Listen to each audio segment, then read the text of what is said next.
oh boy, is the offseason something else. Guys, before I made this video, I tell you what, I said to myself, I'm going to make this video one reason being. I was told last season, and you may remember, of course, if you watch game season lives and things of that nature, I was told, I believe it might have, I don't know the exact time it was, but I was told last year that in this offseason, the San Diego Padres may look to move Fernando Tatis Jr. Now, of course, I believe me and Killer Joe were discussing it because I brought it up as something I have been told.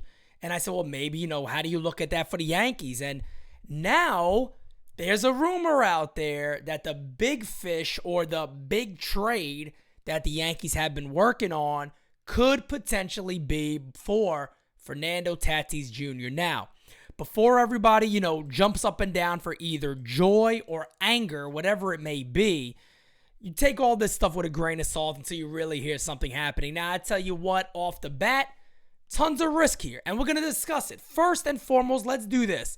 Let's talk about Fernando Tatis Jr. So let's jump on over real quick to talk about the man, Fernando Tatis Jr., and where this could potentially make sense. So again, Tatis right now is only 23 years old. He's about to, the beginning of January 2nd to be exact, he will turn 24 years old.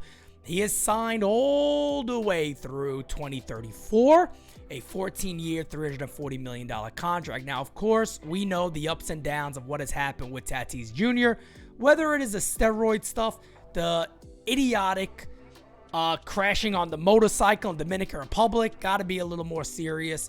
But of course, back in 2021, 42 home runs, 282 average, overall 25 stolen bags. We know who this guy could be, right? He's one of the most talented players in Major League Baseball. There's no denying that. You look at his fielding, shortstop, he was an above average defender at short.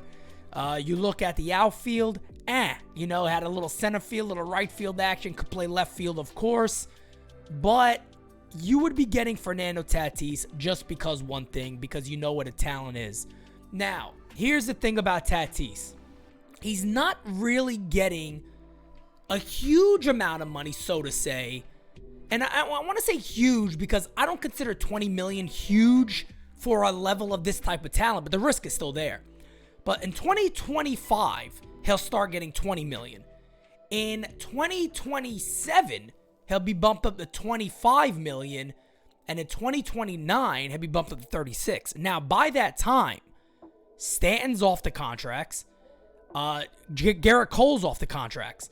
So I could see why the New York Yankees may be enticed by this.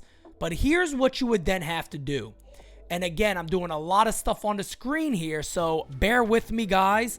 Let's go ahead and drop Tatis a highlight video here down a little bit. Let's go ahead and do that right now. We're going to pull this up because this is how the deal would have to work.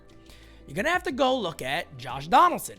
Why am I saying that? Well, the only way this deal works is if the Padres sit back and go, hey, we like this move so much that we will take on salary. This is the only way it works. So I'm going to break it down for you guys. We're going to have fun, have you guys chat about it in the comments below. But this is the only way it works. Let's scroll on down to the salary level here for JD. This year, he is going to be making $16 million. No, I'm sorry. He's making $21.7 million. Of course, you got that $16 million buyout for the following year, $8 million buyout option. Value may increase up to $4 million based on any awards he gets. I don't think you got to worry about that too much. But you're looking at 21. So let's go ahead and write these down as we go, right? We got $21 million there. Okay. Now, I'm going to tell you guys the only way that I make this deal and how this deal works. You got $21 million right there. Aaron Hicks, I don't have to look up. Aaron Hicks, we know, is $10 million. They're going to take Aaron Hicks. You then got to look up one more. And that guy, believe it or not, would have to be DJ LeMahieu. Because that's the only way this deal makes sense. We're going to scroll all the way on down here to DJ LeMahieu. We're going to look at this together, okay?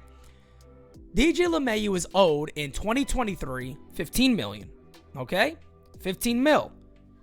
And he's owed $15 million. He's owed 30 and then 60. He's owed $60 million until 2026, all right? So keep that in mind and understand why this could potentially make sense for the Yankees.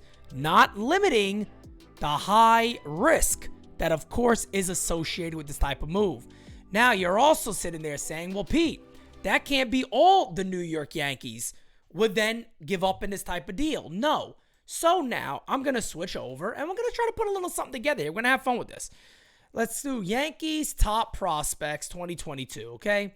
And we'll figure this out together and how it would actually somewhat make sense. So right now, looking at those 3 salaries, this is just for the following year. Forget the years down the line. We know Aaron Hicks got 10. We know DJ LeMahieu got 15. So altogether, those guys over the next couple of years is about $25 million. That's actually paying Tatis for the next couple of years by itself. So that's already basically paying what some of his contract would actually be for the next couple of seasons. So forget even going into that, because if you're asking a team like the Padres to say, hey, take on Donaldson, take on Hicks, take on LeMahieu, that's a lot of money for just next year alone. That is about $46 million. Now, the Padres could do it. They don't mind doing it. And I think there's been a lot of back and forth, anger, blame game on both sides here. Maybe a change of scenery could be best. But again, we're just focusing really on the Yankees here, not the Padres side. But if you want to focus slightly on the Padres side, you have to when you're talking about deals. They're going to want an Oswald Peraza. So let's say, for an example, we do an Oswald Peraza, and then we say we're throwing a top 10 to 15 prospect. They say, all right, we want either Randy Vasquez, Yoendrys Gomez, or Luis Gil. You make up one of your minds on those guys. You give up a top prospect, big salary chunk, and then also another 10 through 15 top prospect for a guy like Fernando Tatis Jr., who, again, like I said, is not getting paid until, 2027 is the next time he's getting $25 million. So DJ LeMahieu has 4 more years. DJ LeMahieu's contract ends in 2027, will be his last year. 2026 will be his last year. 2027 kicks in, Tatis will get $25 million. If you count Aaron Hicks and LeMahieu, that's $25 million off the Yankees books over the next 3 seasons. That's paying Tatis. So you're basically replacing 2 guys, giving up some prospects, and saying, well, I'm going to try to gamble on the elite prospect, on the elite talent, which is, of course, Fernando Tatis Jr., and you got a spot for him. You got left field open, and you got shortstop open. You just would have to then decide what is the best option for a guy like him, and if it really makes sense for the Yankees. I brought up maybe a Stanton for him deal. That's not going to happen. Stanton, I believe, has a full no-trade clause. He didn't want to go many plays, and he loves being a Yankee. I don't expect Stanton to go anywhere. But I tell you guys this right now. If that is what the deal looks like, what I just presented to you all, I'm sorry, but for this type of talent, I'm doing it every single day of the week. Fernando Tatis, no matter what you think about him with the steroid stuff, no matter what you think about him with the motorcycle stuff, there got to come a point. Look, we've seen it with A-Rod. It took him a lot longer, yes. But a lot of times that maturity has to kick in. And sometimes you need a different scene to do that. I'll be honest with you. Now, if this was a type of deal where the Yankees go, we got to give up 2 top prospects and maybe one salary dump. No. If it's a type of deal where you're giving up 3 of your biggest contracts, not biggest, but dead weight type contracts. And DJ LeMahieu is a guy who I think could be phenomenal still. So I don't think he's like a must deal. But if you could get a Fernando Tatis Jr., and again, you give up Donaldson's year, Hicks' remaining couple of years. I'm actually going to get Hicks pulled up right here because I want to see exactly what it is. I think it's 3 more seasons. Let me get Hicks pulled up real quick. Thank you guys for sticking with me. Aaron Hicks is a free agent, and he has an option, so I won't even count 2026. So the next 3 years, 23, 24, 25, he's getting about $10 million, $11 million actually in 23, just about 10 and then 10 in 24 and 25. So you add that along with DJ LeMahieu up until 2025, you're basically having these 2 guys pay for Fernando Tatis Jr. I don't know how you say no to that, even with the risk involved. I don't know how you say no to that.